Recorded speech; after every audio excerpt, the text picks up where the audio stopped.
From the East and the West, you've heard others, but now you've tuned into the best. This is a Prime Wave Media production.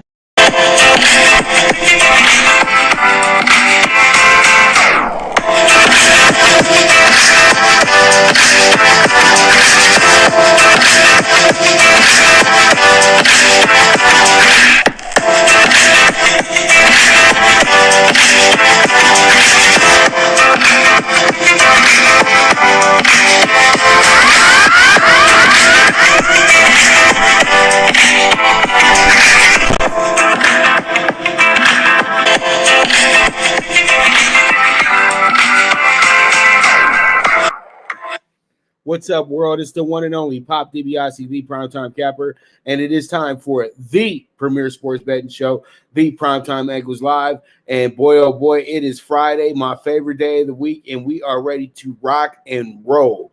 Oh boy, oh boy, oh boy. So pretty much what we do is we start off with our first topic in hand, and breaking news: Cam Newton is headed back to New England, and pretty much that's a very big deal because a lot of us thought that New England would be quarterback shopping in the draft, but it seems like Bill Belichick is very comfortable with the once MVP Cam Newton. And you know what? Nobody should be mad about that. I think that Cam Newton did a decent job once he picked up the playbook a little bit. It's just that they did not have their best players out there. Julian Edelman was done for the season. Also, you had the McCourty twins who opted out. You also had Hightower who opted out as well too. So nothing really worked out that well for the New England period. They lost their franchise quarterback of 20 years with Tom Brady. So at the end of the day, Cam Newton gets a second chance to redeem himself somewhat. And you know what? I think the first year is just kind of, it could be like how LeBron's first year was in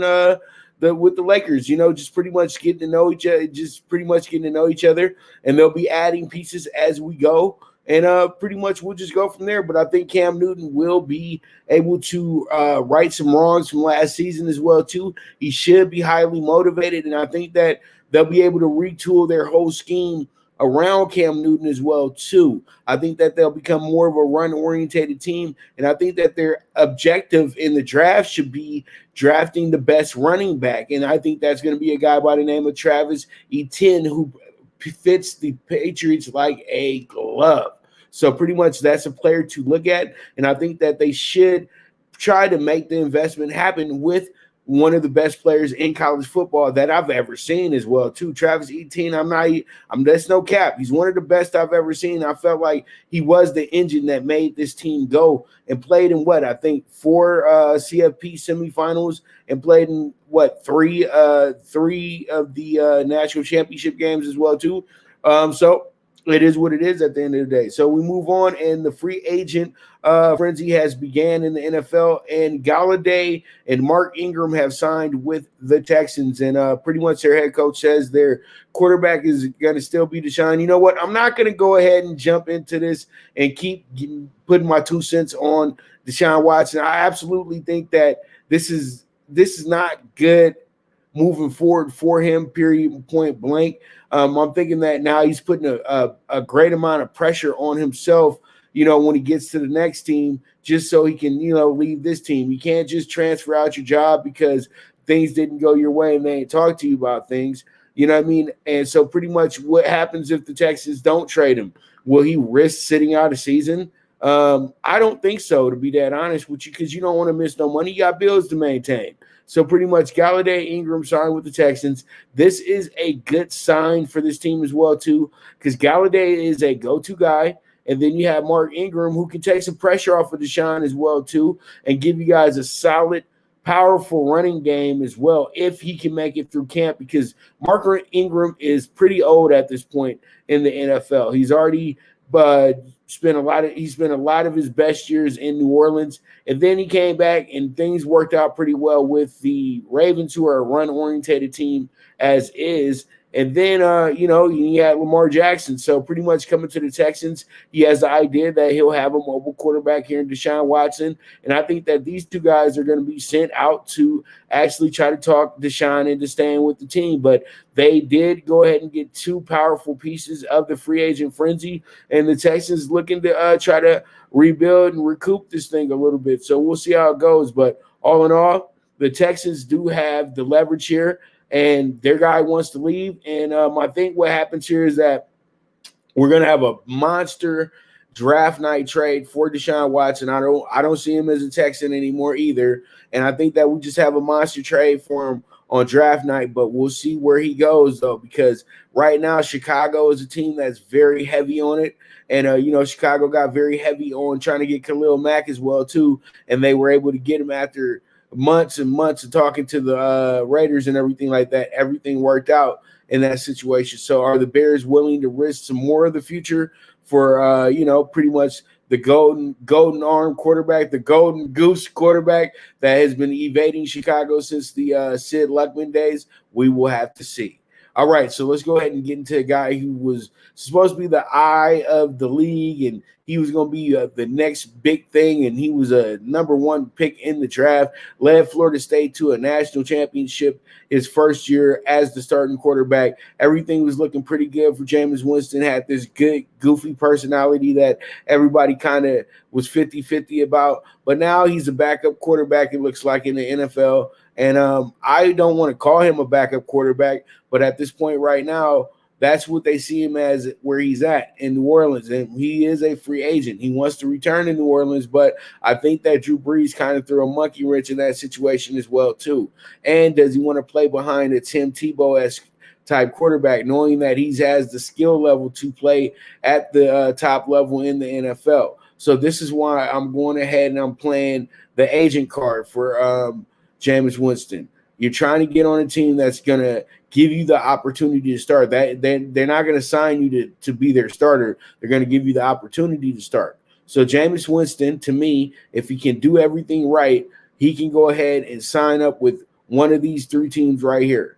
I feel like the Broncos are a great option because the Broncos do need to right that quarterback position. And I think that their thinking could be going with the veteran. So I'm thinking to myself, they either make a good trade, they make a nice trade for Sam Darnold, but this would have to be the situation where maybe Deshaun Watson will be sent to the Jets. So pretty much with that, you got the Broncos here. I think Jameis Winston could be a good quarterback for the competition over there with Locke, and I think that he could revitalize his career in the best quarterback division in the NFL, the AFC West. So, if you add Jameis Winston to this group, then pretty much it will be a very, very fun division to watch. So the Broncos should have Jameis Winston on their board as high priority this year. I know they probably don't, but he would be somebody that could help them, get back to the playoffs next season because they still going to have that stellar defense, and they got a good running game, and they got some pretty good receivers on the up and up as well too. Their line is a little shaky, but I think that with a good quarterback like Winston, they'll be able to put it together. Then you have the Eagles. The Eagles would be good competition for Jalen Hurts, who I'm still not sold on to be their starting quarterback. I see him as more of a specialist for this team in the same sense of what New Orleans is doing right now. And I think that Jameis Winston can come in here and be their new quarterback and actually be able to dominate in a still weak NFC East, in my opinion. So pretty much he would bring some star power to the quarterback position for a division that doesn't really have any quarterback. They don't really have stars at the quarterback position except for Dak Prescott.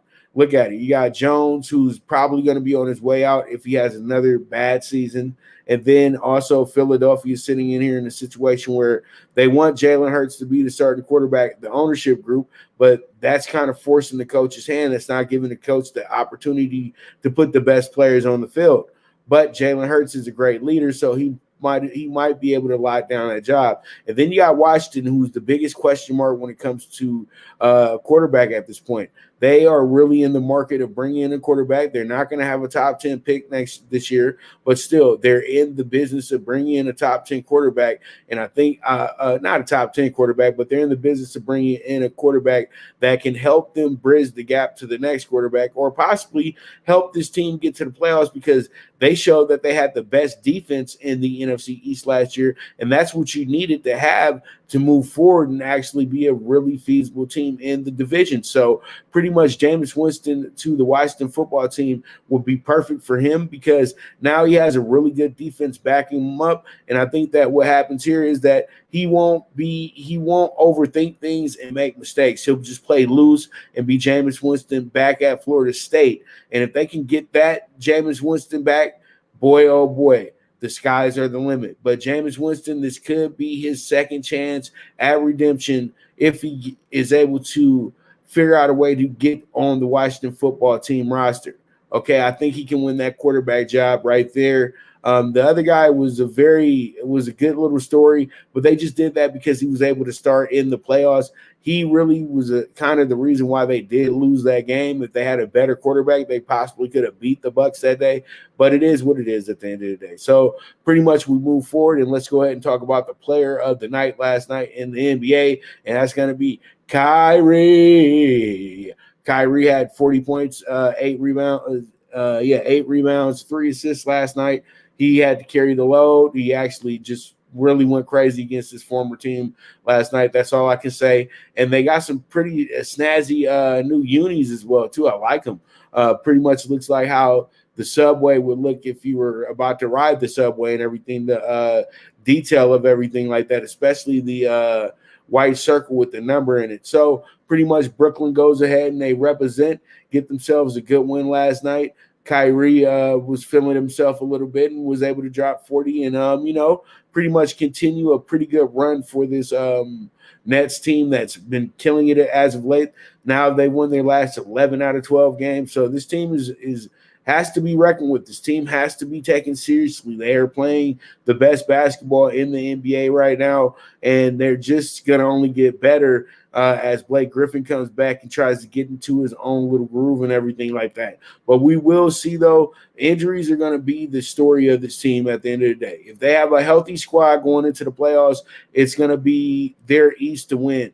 But if they don't come into this thing healthy, then you know what? All bets are off, to be that honest with you, okay? So pretty much congratulations to Kyrie. He is our NBA player of the night, and once again, 40 points, 6 for 8 rebounds, 3 assists. That will get you on the list and get you rewarded. So pretty much eventually when we start getting the big dollars, we can donate some money to their favorite charities and things of that nature when they do get the player of the night. So let's go ahead and look at 30 teams in 30 days, and we got the Brewers who finished 4th place in the division last year in the NL Central. And I talked to Mike about this the other day. They had 4 teams represent them in the playoffs. They finished with the 29-31 record as well, too. And so pretty much this Milwaukee team is on the bounce back this year. And I really do like what I see here. You got Christian Yelich fully returned from his devastating knee injury a few years back.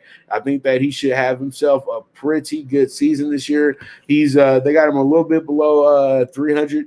But I think that he's going to hit over 300% this year with his batting average. I think that he possibly can hit 40 home runs as well, too. And I think that he's a 100 RBI man as well, too. And him stealing bases is going to be key. And what makes this Brewers team really good is they have a lot of guys that want to steal bases that are at the top of the lineup. And that's actually how baseball is at its absolute best, when you can have your top speed guys be in the first 3 batting positions of the night. You know what I mean? So that's the thing. If you can make that happen, then you have yourself a team that's going to accumulate a lot of runs.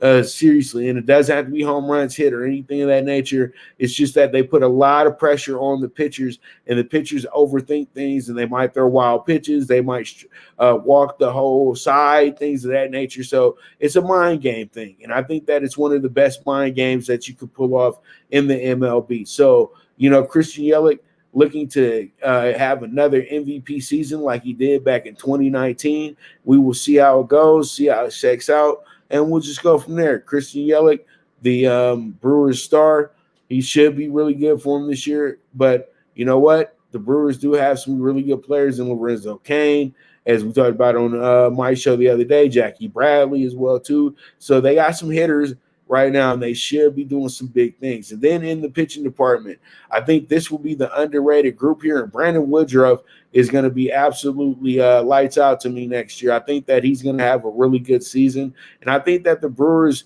sneaky may have the best rotation in the division as well, too. They got a lot of guys with no name, but they look like they're very tough when you look at the numbers and things of that nature. So pretty much we'll see how it goes. If the Brewers can go ahead and step it up and just play in a very consistent form, they should be good to go, and they could possibly win the NL Central as well too. So pretty much I do like what I see here with the Brewers. So my 2021 prediction will be over 83.5 wins this year for the Milwaukee Brewers. They will be right in the thick of things on winning the NL Central as well too. So there it is, Milwaukee Brewers, 30 teams in 30 days, and that will be we got the Pirates coming up on Monday. So pretty much I look forward to that one. That one should be a whole lot of fun. So we will see how it goes, and we'll just go from there pretty much. So, and I'm trying to think, like, did I skip over anybody? Because I know I got Cincinnati, Milwaukee. We just did Milwaukee today. We did St. Louis as well, too. And no, we didn't do St. Louis yet. So, yeah, we got two more teams. We got the Pirates and St. Louis, and then next weekend we'll jump into the AL West. Okay, so you guys make sure to be on the lookout for that. So with that, we're going to take our first commercial break, and you guys check out our sponsor, thehatclub.com, and you guys go ahead and hit the description and the link, and you guys can go ahead and get yourself a very, very nice setup on hats, and they will knock 10% off on any order $50 or better. Once again, that's hatclub.com, and you press the show link in the description. You guys will go ahead and get yourself a 10% discount on a $50 or better order. Okay, so there it is. And pretty much we will be right back with the premier sports betting show, the Primetime Angles, with the one and only Pop DiBiase, the Primetime Capper.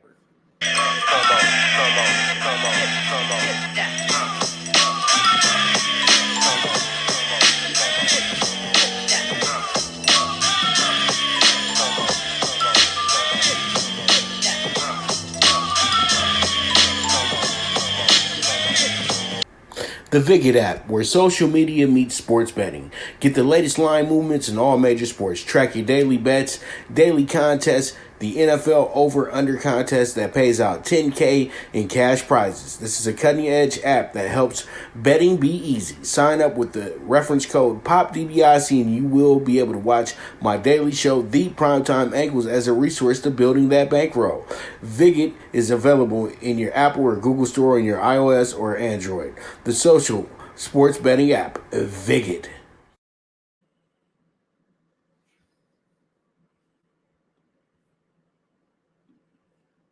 All right, we are back with the Primetime Angles live.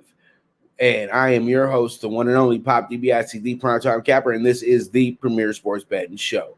All right, so there's going to be a big weekend in Dallas, and you know what? I want to send a big shout out to Dallas as well, too. Big shout out to Fanatics View, guys that I work with on a usual basis and everything like that. And so pretty much there it is with that. And just real quick, I'll be back in 2 seconds.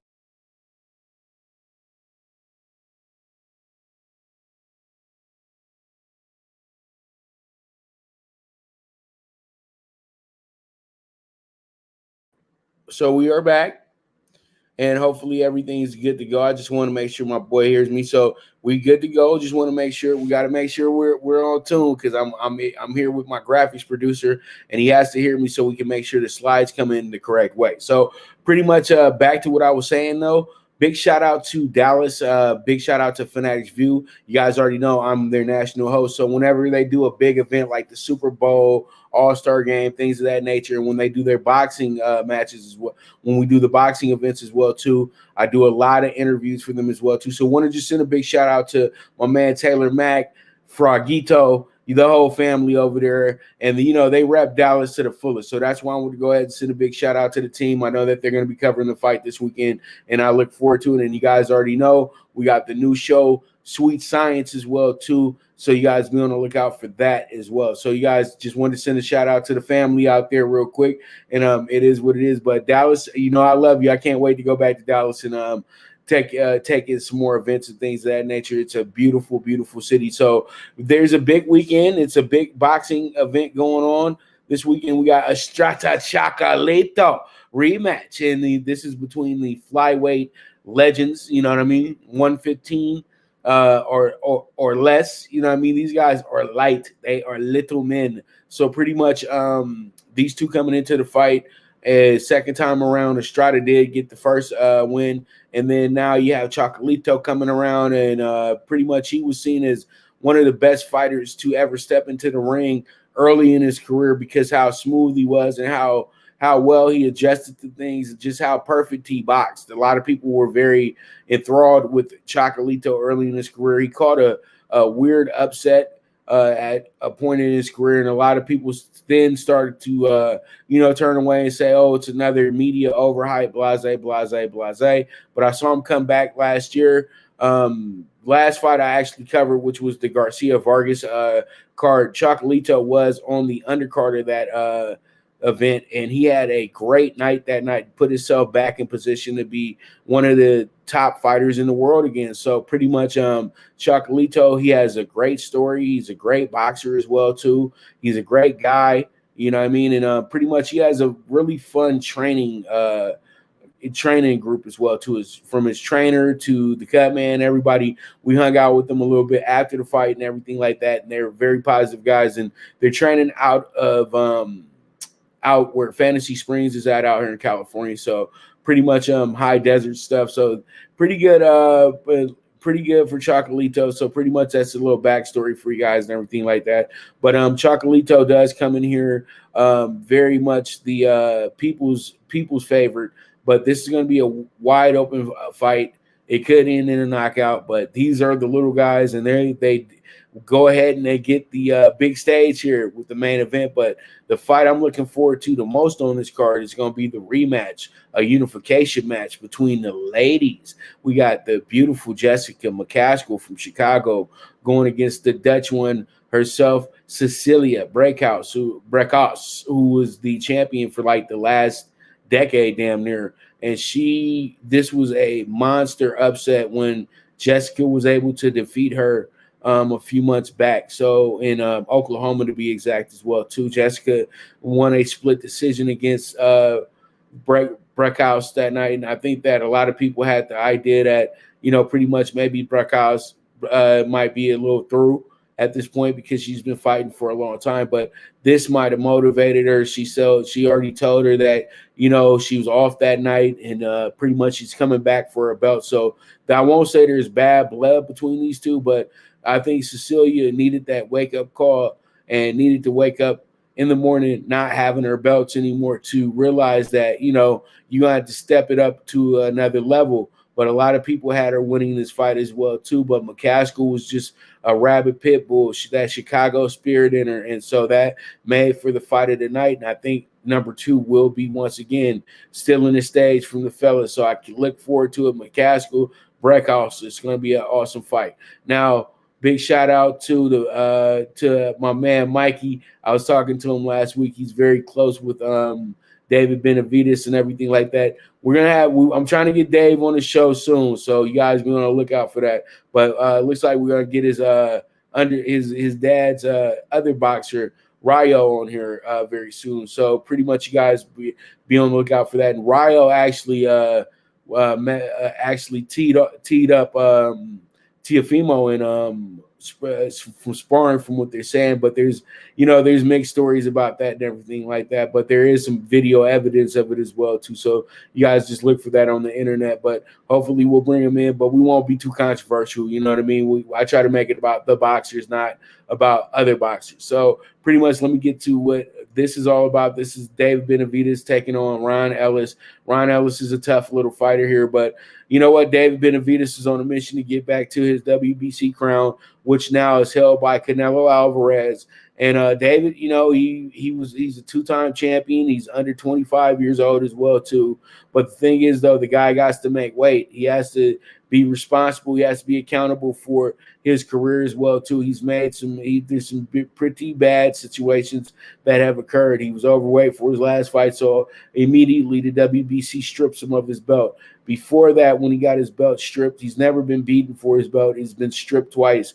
The first time he got stripped, he had a dirty test. I don't want to say exactly what it was because you know what? It wasn't a steroid or anything right like that, but it was a substance that's very addictive. So pretty much he got penalized for that. He had to sit out a year, pay a fine, all that good stuff. And then when he came back on a mission to get his belt back and try to get a unification with Caleb Plant. Now what has happened is he's lost his belt after the tune-up that he was trying to get put in place before Caleb Plant. So now he has to play catch-up a little bit, and this fight right here is going to be huge for him against Ronald Ellis because if he gets a big win here, then he should be able to maneuver a little bit and find himself possibly fighting Jermell Charlo, the bigger Charlo brother, the brother that fights at 160. He's trying to get him to come up to 168 to fight him because he really wants the Charlo fight because he knows the Charlo fight will propel him into the Canelo fight. Canelo has business to attend to. This is the reason why David is kind of getting put on the back burner by Canelo and crew, but Canelo and crew are never scared of anybody. This is what's happening, though. Canelo wants to fight unification bouts the next 2 times out. He's going to be fighting Billy Joe Saunders in May. Looks like he's going to be fighting Caleb Plant in September. And though that's the WBO and the IBF belts on the line right there. So I can see Canelo going in there and taking those fights and then taking a fight with David Benavidez at some point in 2022. But you know what? Like they always say, you better be ready what you ask for. And I think that right now, the David Benavidez Triple G fight can be made a little bit quicker than a fight with Canelo at this point because I think Triple G does need a dancing partner like David Benavidez to kind of get himself back into the realm of boxing. But David has a tough task in hand. Ronald Ellis is no punk.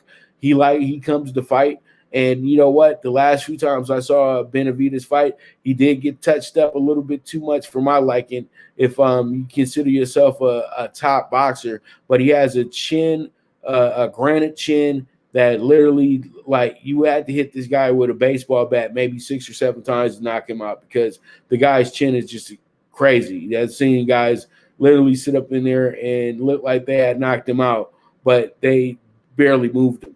So it is what it is. David Benavidez looks to keep winning, and he's at 168. Hopefully he can make weight, but if he doesn't make weight, it won't be a big deal because the title is not on the line, and they'll just go from where they're at. You know what I mean? He can pay the guy, the little fee and everything of that nature. But it sucked that he lost the last time out. He lost his title last time out on the scales after such a dominant win the next night after that occurred. All right, so pretty much there it is for boxing news, and pretty much once again, you guys check out Stacey Adams LNK10. Use the promo code 10% off on anything $75 or better. So when you're at fight night, make sure you hit Stacey Adams, put in that code, so then you can save you some money. Okay, so once again, that's LNK10. Claim your 10% off on any $75 order or better. So with that, we will be right back. This is the Premier Sports Betting Show, the Primetime Angles Live. Good News Only Racing Club, led by the legendary Doug O'Neill, the trainer of 2 Kentucky Derby winners, and I'll have another in Nyquist. Also trained 2-time Breeders' Cup champ Golden Sense, who are just a part of a long list of thoroughbred champions trained by Doug O'Neill. The Good News Only Racing Club has a young core of horses to look out for in Dennis's Celery, Irish Heatwave, and Notre Dame, just to name a few. Win the day every day with the Good News Only Racing Club, a proud sponsor of the NFL Bet Exchange. From the East and the West, you've heard others, but now you've tuned into the best. This is a Prime Wave Media production.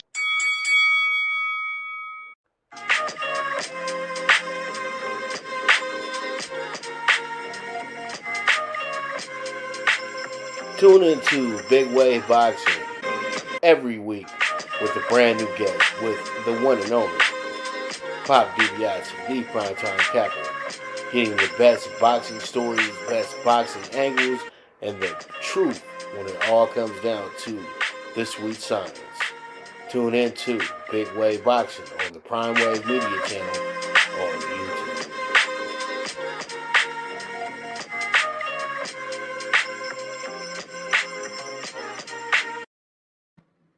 All right, we are here. We are back. And now it's time to go ahead and get into these tourneys.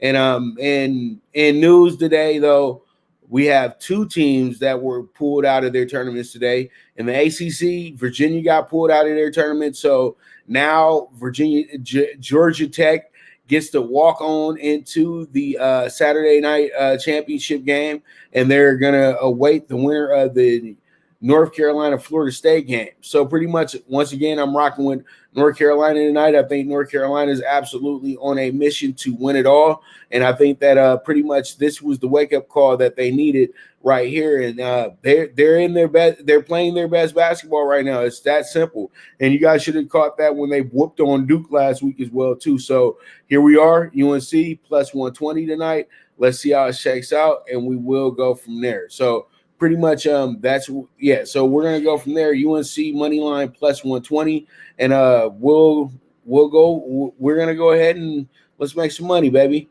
All right, so we got the Big 12.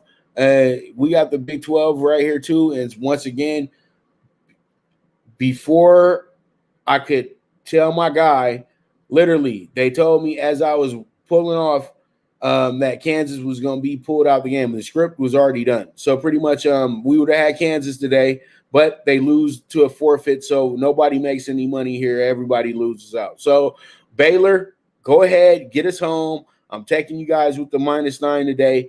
Oklahoma State, hottest team in the conference, but I think Baylor goes ahead and cools them off pretty nice as well too. So Baylor -9. Let's see how it shakes out. We move forward from there.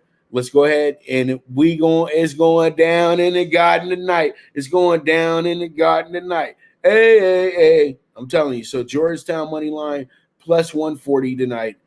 Georgetown is playing the Cinderella role right now. First time in the semifinals in 6 years. And now pretty much Georgetown is looking to have themselves another big upset tonight. After beating Villanova yesterday, this game will be a little bit easier than the Villanova game was. So I would say that you go ahead, put your chips on Georgetown because they're in a groove right now. And I think that Pat Ewing is going to figure out a way to sneak into this tournament. And if they are able to win, they'll have the possibility of playing against either UConn or Creighton. And if they play UConn, it will be sick because I did watch the 96 game the other night after I talked about it. And if they were to get together again 25 years later, they had to let Ray Allen and Allen Iverson into the building. I'm sorry. They gotta do it. I know it's covet and you're trying to keep capacity, but those is two alumni. It would be awesome to have those guys on their respective benches again, rooting their teams on. So we'll see how it goes, and we'll go from there. So let's go ahead and talk Big Ten late games tonight.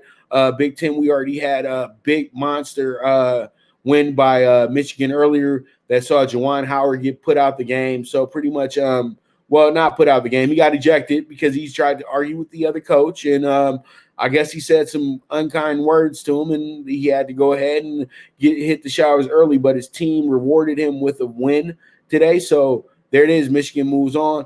And real quick, I'm checking the Ohio State score as well too.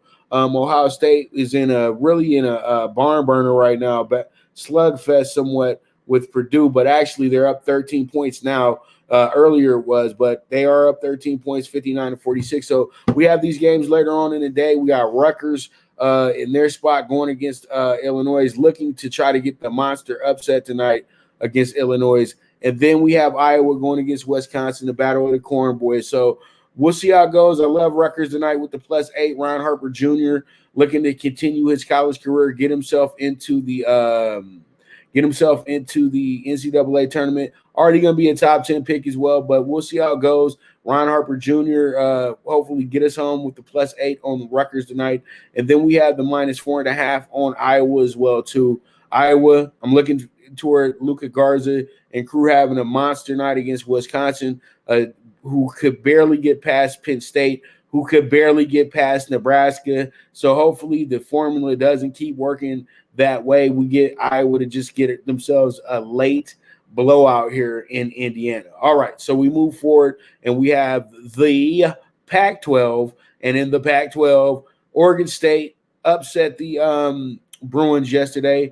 Bruins were up 10 points yesterday at half, but Oregon State figured out a way to come back last night, and they outscored them by 20 points in the second half last night, and pretty much went ahead, took care of their business in the overtime, and sent UCLA home early. But UCLA, probably their mind was on Indianapolis already, but they needed to get some wins in just to get some more confidence. And then you got USC, end of the night. Why not gamble on the best player in the conference, Evan Mobley? So I'm going to go ahead and take Evan Mobley tonight and the Trojans with the +105.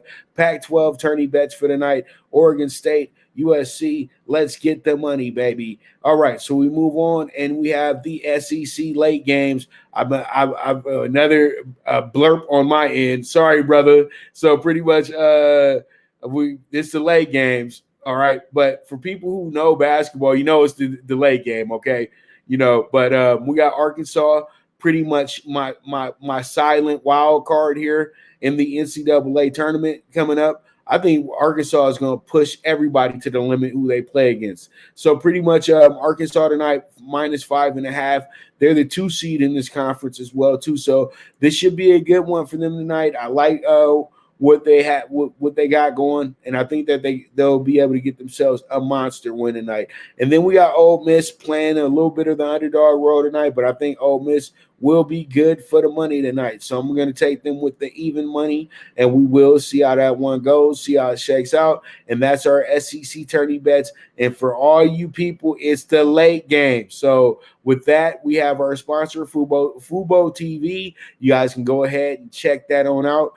You guys go ahead and hit the link in the show description, and you guys will be able to get yourself Fubo TV for the free on me. So pretty much you guys can go ahead and pay $55 a month for all these channels, live and uncut and all that good stuff. And then pretty much if you don't like them anymore, then you can go ahead and cut them off. There won't be any extra billing or anything of that nature. It's just going to be a $55 a month charge. And once you're done with them, they'll go away. So it is what it is. Fubo TV, check them on out. All right, we'll be right back with the Premier Sports Betting Show, the Primetime Angles Live, with the one and only Pop DiBiase, the Primetime Capper. The Viget app, where social media meets sports betting. Get the latest line movements in all major sports. Track your daily bets, daily contests, the NFL over-under contest that pays out $10K in cash prizes. This is a cutting-edge app that helps betting be easy. Sign up with the reference code POPDBIC and you will be able to watch my daily show, The Primetime Angles, as a resource to building that bankroll. Viget is available in your Apple or Google Store on your iOS or Android. The social sports betting app, Viget.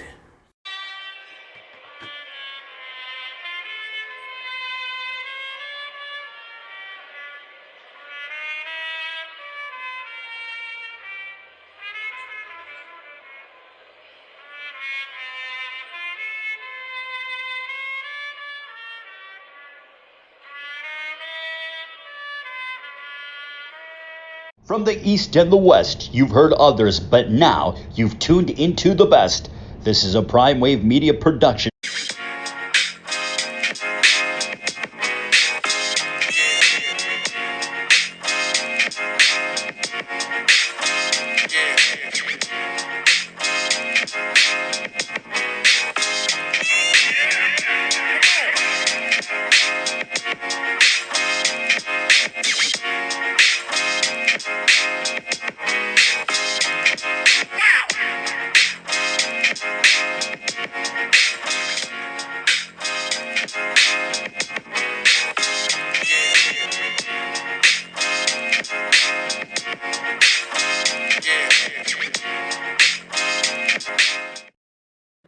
All right, we're back with the premier sports betting show, the Primetime Angles, with the one and only Pop DiBiase, the Primetime Capper, and I hope you guys are enjoying yourself. We do have ourselves a really, really fun night tonight, and you know what? We got Talkin Tickets coming up in a moment, but let's go ahead and get into the NBA Friday preview. And up first, we have ourselves a pretty good game tonight. We got the 76ers and the Wizards tonight, and the 76ers and the Wizards coming into this one going opposite directions, but the Wizards are getting much better. You got a 25-12 team in the 76ers. Then you have a 14-21 team in the Wizards. You have a Sixers team that's won their last 4 out of 5. You have a Wizards team that's lost their last 3 out of 5. So pretty much both these teams are tied for 5th in points scored per game, and both these teams are well over the 45% mark when it comes to field goal percentages as well, too. But you have the 76ers who are 10th, 47.9, and then you have the Wizards who are 45.8 at 19. So pretty much when you look at the tail of the tape here, you have a team in the Wizards that could possibly win their division, but that will be the only way they get into the playoffs. And then you have the 76ers who are probably dealing with the toughest division in all of basketball. You have to deal with the Nets, you have to deal with the Celtics, and then you have the Raptors there as well too.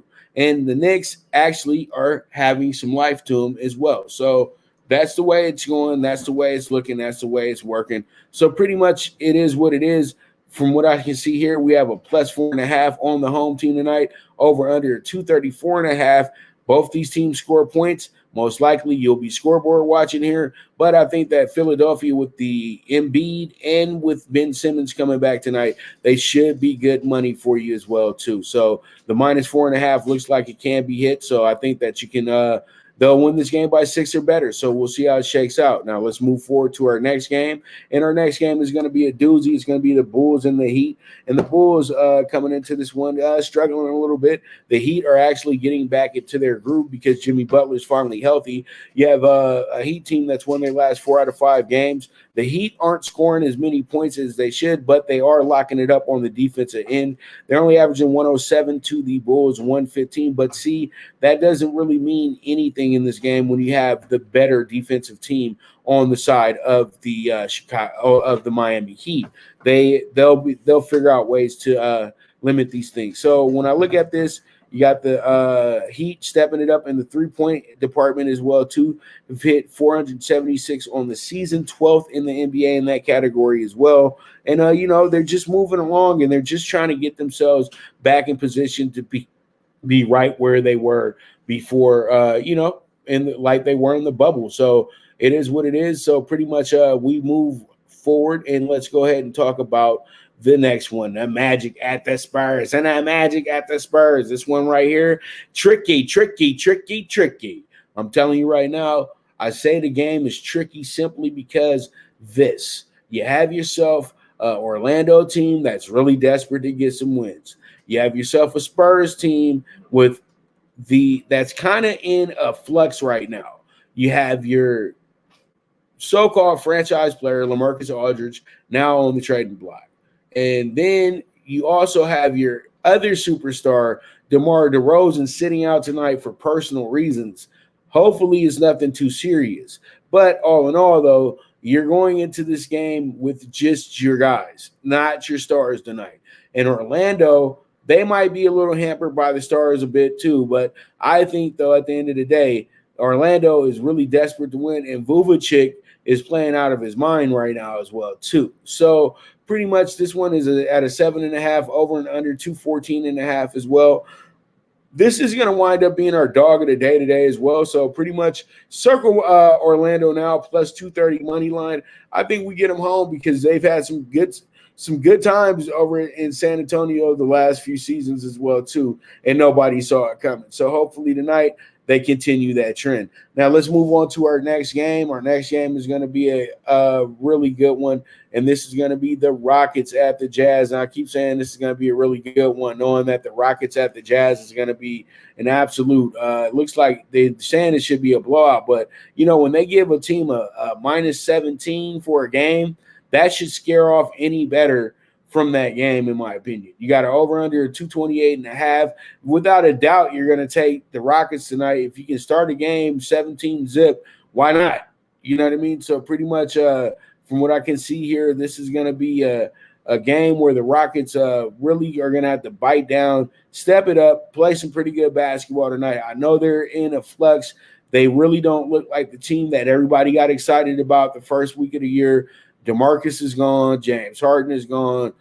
John Wall is showing shades of being still an all-star, but he's still coming back. So, and PJ Tucker just was told that he's going to be getting bought out as well, too. So pretty much it is what it is right now. The Rockets are playing for the lottery right now. We understand that part. But come on, there's guys that get paychecks, too. So they better show up tonight with the plus 17 for people, okay? So pretty much there it is. Now we move on to the Cavs and the Pelicans and the Cavs and the Pelicans. This one's going to be a fun one tonight. -7 on the Pelicans tonight, over under 229.5. This looks like danger, in my opinion, to be that honest with you. I think that the Cavs should be a bit better, but I would much rather scoreboard watch with this game as well, too. Both these teams are kind of going in the same direction right now, but I think the Cavs are more as worried about having themselves win when it comes to the lottery balls and things like that, and the Pelicans want to win and get into the playoffs. So we'll see how it goes the second half of the season for the Pellies. Most likely, we know that the Cavs are throwing in the white flag. Drummond is now available as well. Larry Nance is available. I'm hearing that JaVale McGee will probably be getting bought out in about a week or two as well. So we're going to see how it goes in Cleveland. They're going to have a team full of young players very, very soon. So it is what it is at the end of the day, but I think that this will be the sneaky good game of the night. And there it is, man. Cavs at the Pelicans. And that's our NBA Friday preview. Let's go ahead and talk about the state of the Lakers real quick. And the Lakers tonight coming in as a 4.5-point favorite against the Pacers. And I think what happens here is that we have ourselves a pretty good game here tonight with the champs and the Pacers, who actually have kind of fallen off a little bit. They're 16-19 coming into this game. LeBron said yesterday that it's go time. No more messing around. He's out here to make sure that the Laker brass, Laker players understand that they're on a mission to win another championship, and he ain't letting up right now. He ain't worried about when AD comes back. He's trying to get this team in shape, trying to get them together, trying to get their mentality right. The Lakers losing those games they did at the before the break were absolutely nothing. Those games were pretty much games that they were supposed to lose at this point anyway. So the Lakers have learned their lessons. Now they're making adjustments, things of that nature, and they're looking like a much better team at this time. So pretty much you already know what it is. The Lakers coming into this one determined to get back into first place in the Pacific Division and determined to get back that first seed in the Western Conference as well, too. People have to understand the Suns and Jazz had some pretty nice runs, but that's not going to last forever. So I really, truly think that the Lakers are going to be doing their best work this season in April, May, June, July. That's when you're supposed to win basketball games consistently all the time. But the Lakers did themselves a good thing by winning a lot early. So it's okay that they lose a few here right before they get some rest. So the Lakers haven't really played in like almost 2 weeks. So it's going to be fun to watch. We're going to see how it goes. And we will just hope for the best. Now, you got a Pacers team that has some pretty good players in Malcolm Brogdon and also their all-star Sabonis as well, too, who won the skills competition. They also have Miles Turner, who's a very versatile center as well, too. So, the Pacers aren't coming in here as any slouches or anything like that. It's just that the Lakers know what time it is. It's go time for them. And I think that they go ahead and they get a resounding win over the Pacers tonight. And, usually I don't like to say things like that with my Lakers, but when I feel like they can get a resounding win, they usually do. So there it is. That's the state of the Lakers. And we move on to Talkin Tickets. Let's go ahead and talk about the money. And up first is the primetime pick 6, 39-1. We got Iona -5.5. They're on a mission to win the Metro Conference. Then you have the +4.5 on Coppin State today as well, too. in the Southwest Athletic Conference, round 2. Then we have Montana State with the +7 here, Baylor with the -9. We're going to throw UConn in here with the -105, and then throw Iowa in here with the -190. This will yield us a ticket of 39-1. That's a pretty good value right there for you. All right, we move forward, and we have the CBB Dog Pick 4, 53-1, Georgetown +145, Rutgers +280, Akron +160, UNC +125. So 53-1 on a 4-teamer. I think that this is a very high value bet. I think this is a bet that can hit as well too, but we need Rutgers to get a monster upset. We need Akron just to show up and have a really good game, and we need Georgetown to keep up the Cinderella act. And then UNC should be good for a win tonight in their situation as well too, because you know what? They're on a mission to win the ACC. Everybody has already written them off, and the ACC just seems so winnable. I told you guys this on Monday that this conference was wide open for the winner, and it looks like UNC is ready to try to win their fourth in the last 5 years. So we'll see how it goes. They got to win tonight though, because they're going against the most athletic team in the conference. So let's go ahead and get to the end of Talkin Tickets and talk about the NBA Super High Five. I got the under 229 with the Cavs and the Pelicans tonight. This simply being because the Cavs are at the bottom of the NBA when it comes to scoring points. The Pelicans have a defensive coach, so they should take advantage of that. I think that should be your keys to victory, is playing the best defense of the season against a team that if you do that to them, you can go ahead and beat them by 20, 30 points. So you don't have to sit up in here having an actual, back and forth with them. Then you have the 76ers on the road. I like them with the -4.5. I know the Wizards were playing really good basketball. They seem to always step up their game against the best teams in the NBA. But I think the 76ers are pretty angry with the non-love that they've been receiving, and all the love that the Nets been receiving. So they got to send messages. And I think tonight they're going to send a message to the Washington Wizards. So I'm taking them with the -4.5. Let's see how it shakes out. Then we have the Heat and the Bulls tonight. I'm going to go ahead and kind of gamble a little bit here and take the over 221.5. I think Jimmy Butler has a great night against his former team. And I think the Bulls, they always give up a lot of points. And the Heat, when they play against teams that don't play great defense, that's when they do their best work. So I think that this will go over 221 tonight. I know a lot of people probably will play the under for this game. So most likely, hopefully, we go ahead and get this ticket cashed, because it looks like to me that the game should be going over. Then we got the Magic money line as our dog of the day, +230 today. The Magic are playing against the Spurs, and as I told you before, the Spurs are sitting everybody out who's a superstar or who's making the big money on the team, because you got guys getting traded and you got guys with personal issues. So pretty much you're going against the what's left over of the Spurs tonight. So I think that the Magic, even though they've had some injuries and things of that nature this year, I think they surprised all of us with a big win over the Spurs tonight. I'm taking them with the +230. Then you have the Rockets, who are a whopping +17 tonight in Utah. And all that means to me is that the Rockets are going to cover, because every time they throw one of these monster spreads out here, it's very tough for these teams to cover that spread as well too. So pretty much I'm taking +17 on the Rockets, and hopefully we'll go ahead and get that ticket home as well too to close out the night and get us to 43-1 if we go ahead and sweep the board.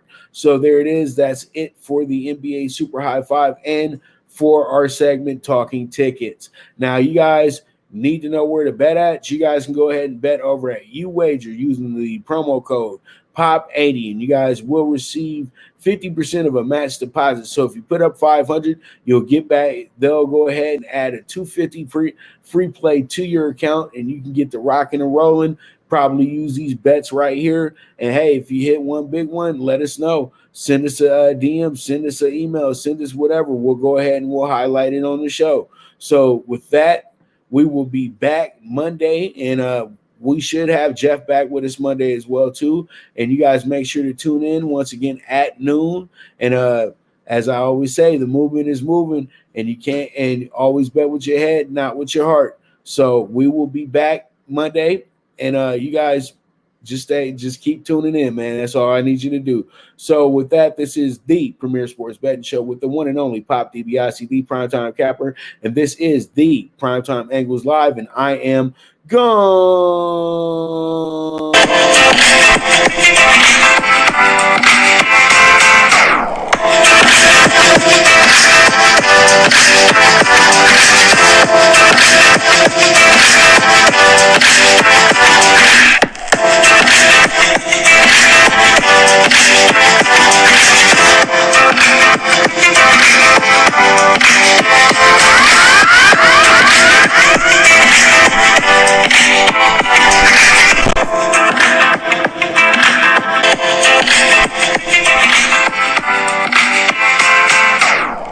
From the East and the West, you've heard others, but now you've tuned into the best.